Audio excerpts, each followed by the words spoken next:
ଯାତ୍ରା ଜଗତର ଦୁର୍ଦ୍ଦାନ୍ତ ଖଳନାୟକ ଭାବରେ ପରିଚିତ ଜ୍ଞାନରଞ୍ଜନ ସାହୁଙ୍କ ଗତକାଲି ରାତିରେ ପରଲୋକ ଘଟିଥିବା ବେଳେ ସକାଳ 9ଟାରେ ତାଙ୍କର ଅନ୍ତିମ ଯାତ୍ରାରେ ସାମିଲ ହୋଇଛନ୍ତି ବହୁ କଳାକାର, ପିଲାଦିନର ବନ୍ଧୁ ଓ ପରିଚୟ। ଢେଙ୍କାନାଳ ଜିଲ୍ଲା ଭୁବନଠାରେ ଜନ୍ମିତ ଜ୍ଞାନରଞ୍ଜନ ମୃତ୍ୟୁବେଳକୁ 45 ବର୍ଷ ବୟସ ହୋଇଥିଲା। ତାଙ୍କର 2ଟି କନ୍ୟା ସନ୍ତାନ ଥିବାବେଳେ ପୂର୍ବରୁ ସେ ଭୁବନ ଥାନାରେ କିଛି ବର୍ଷ ହୋମଗାର୍ଡ ଭାବେ ମଧ୍ୟ କାର୍ଯ୍ୟରତ ଥିଲେ। ତେବେ 2005 ଜୁନ୍ 20 ତାରିଖରେ ପ୍ରଥମେ ଶିବାନୀ ଗଣନାଟ୍ୟ ଅଭିନୟ କରିବାର ସେ ସୁଯୋଗ ପାଇଥିଲେ। ସେଦିନଠାରୁ ଦୀର୍ଘ 20 ବର୍ଷ ଧରି ଓଡ଼ିଶାର ବଡ଼ ବଡ଼ ଅପେରାରେ ନିଜର ନିଖୁଣ ଅଭିନୟରେ ଯାତ୍ରାପ୍ରେମୀଙ୍କ ମନରେ ଏକ ସ୍ୱତନ୍ତ୍ର ପରିଚୟ ସୃଷ୍ଟି କରି ଓଡ଼ିଶା ତଥା ଭୁବନ ପାଇଁ ଗର୍ବ ଓ ଗୌରବ ଅର୍ଜନ କରିଥିଲେ। କିଛି ମାସ ହେବ ଲିଭର ଜନିତ ରୋଗରେ ପୀଡ଼ିତ ହୋଇ ଗୁରୁତର ଭାବରେ ଭୁବନେଶ୍ୱର ଏକ ଘରୋଇ ହସ୍ପିଟାଲରେ ଚିକିତ୍ସିତ ହୋଇ ଭଲ ହୋଇ ନିଜ ଘରକୁ ମଧ୍ୟ ଫେରିଥିଲେ। କିନ୍ତୁ ରାତି ସମୟରେ ତାଙ୍କର ପରଲୋକ ହୋଇଯାଇଛି। ପରଲୋକ ଖବର ଶୁଣି ଭୁବନର ସମସ୍ତ କଳାକାର, ତାଙ୍କର ପିଲାଦିନର ସାଙ୍ଗ, ପରିଜନଙ୍କ ସମେତ ଭୁବନର ଜନସାଧାରଣ ତାଙ୍କର ଅନ୍ତିମ ଯାତ୍ରାରେ ସାମିଲ ହୋଇଛନ୍ତି। ଭୁବନ ରଗଡ଼ିଠାରେ ଥିବା ଶ୍ମଶାନଠାରେ ତାଙ୍କର ଶେଷକୃତ୍ୟ ସମ୍ପନ୍ନ ହୋଇଛି। ତେବେ ତାଙ୍କର ପରଲୋକରେ ଯାତ୍ରା ଜଗତର ଅପୂରଣୀୟ କ୍ଷତି ସହିତ ଭୁବନ ଅଞ୍ଚଳରେ ଯେମିତି ଶୋକର ଛାୟା ଖେଳିଯାଇଛି। ସେ ଜଣେ ବିଗତ ବର୍ଷର ଖଳନାୟକ ଥିଲେ।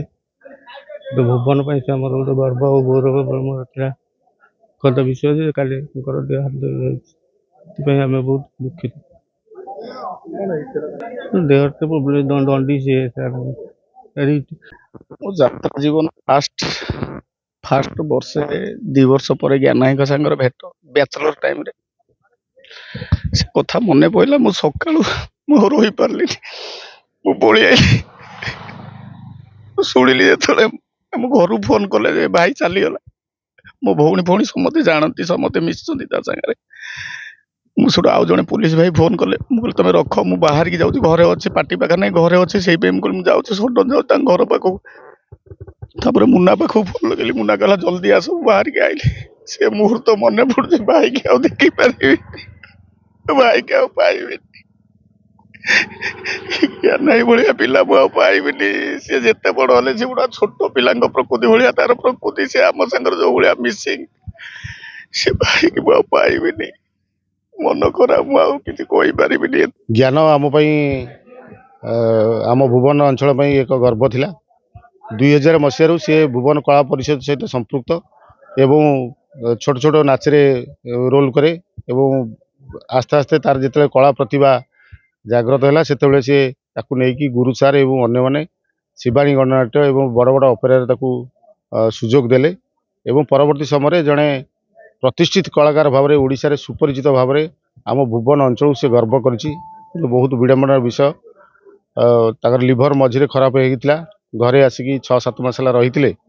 ଆଉ କାଲି ହୃଦଘାତରେ ତାଙ୍କର ଦେହାନ୍ତ ହୋଇଯାଇଛି। ଏହା ଆମ ପାଇଁ ଏକ ଅପୂରଣୀୟ କ୍ଷତି ଭୁବନ ପାଇଁ, କାରଣ ଭୁବନ ତାଙ୍କ ପାଇଁ ଗର୍ବିତ ହେଇଥିଲା।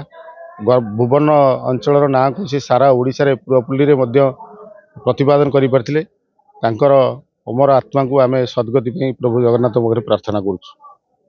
ଜ୍ଞାନର ମୋର 25 ବର୍ଷର ସାଙ୍ଗ। ମୁଁ ଷ୍ଟେଜ୍ ପ୍ରୋଗ୍ରାମ ସେତେବେଳେ କରୁଥିଲି, ସେ ଯାତ୍ରା ଲାଇନରେ ପାଦ ଦେଇଥିଲା। ତାପରେ ଆମେ ହୋମଗାର୍ଡ ଲାଇନରୁ ସାଙ୍ଗ ଥିଲୁ। ମାନେ ମରଣ ଖବର ଶୁଣି ମୋତେ ବହୁତ କଷ୍ଟ ଲାଗୁଛି, ବହୁତ ଦୁଃଖ ବି ଲାଗୁଛି। କାଲି ରାତି 9:20ରେ ମୁଁ ଖବର ପାଇଲି। ରାତିରେ ତ କୌଣସି ପରିସ୍ଥିତିରେ ଆସିପାରିଲିନି ମୁଁ।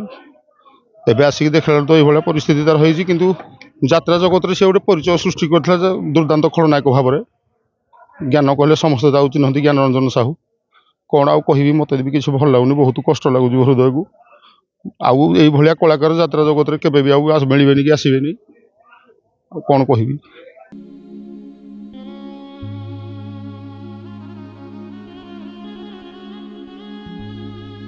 ଭୁବନରୁ କ୍ଷୀରଚନ୍ଦ୍ର ନାୟକଙ୍କ ରିପୋର୍ଟ, ଏୱାନ୍ ଓଡ଼ିଶା।